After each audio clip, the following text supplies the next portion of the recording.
Yox, hələ 20 dəqiqə var. Var, dərsəni öyrənmişsən? Hardan? Məndə heç ana dilini tapşırığını yazmağa vaxt olmayıb.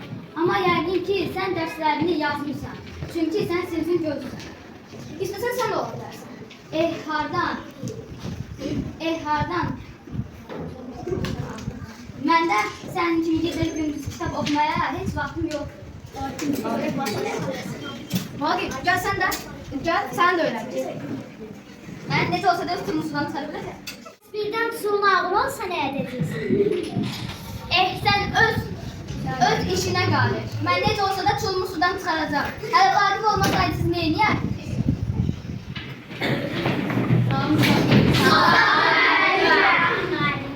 Bugünkü mövzumuz Azərbaycan dilində mətndir. Kim mövzumuzu öyrənir?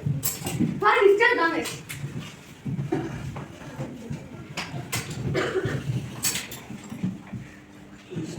Vaqif, öyrənməmisən? Arif, gəl sən danış. Biz Vaqiflə bir məhəllədə yaşarıq. Eyni sinifdə oxuyuruq. Aferin Arif. Uşaqlar, görürsünüz. Artıq mən Vaqif deyə dostum yoxdur. Mən nə yazayım ki, Vaqif məndən küstü? Salam Arif. Salam Səadət xala. Siz necəsiz? Yaxşı. Ay, Vaqif heç sözümə qulaq asmır. Olar sən bizə gəlib o dərslərdən olasın. Arif, nə olubdu? Niyə fikirlisən? Yox ata, heç olmuyor. Nəsə elə bir dostlarımla sözləmişəm. Vaqifi neçə gündür görmürəm.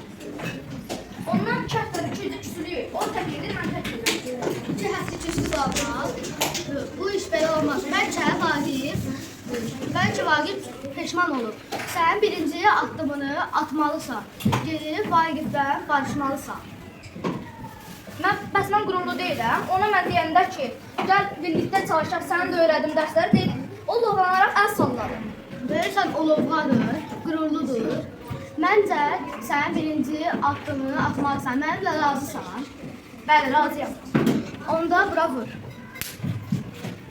Güclənmişsən. Salam Vaqif, necəsən? Salam. Vaqif, məktəbdə mən müəllimin gözü qabağında sənə kömək eləyə bilməzdim axı. Müəllim sənə 2 verərdi, mənə də damlayardı. Mən də evdə çox fikirləşdim, bağışda. Sonra dərslərimizi birlikdə eləyək, məktəbə birlikdə gedək. Yaxşı. Birinci addım mətnini ssenari üzrə səhnələşdirdik.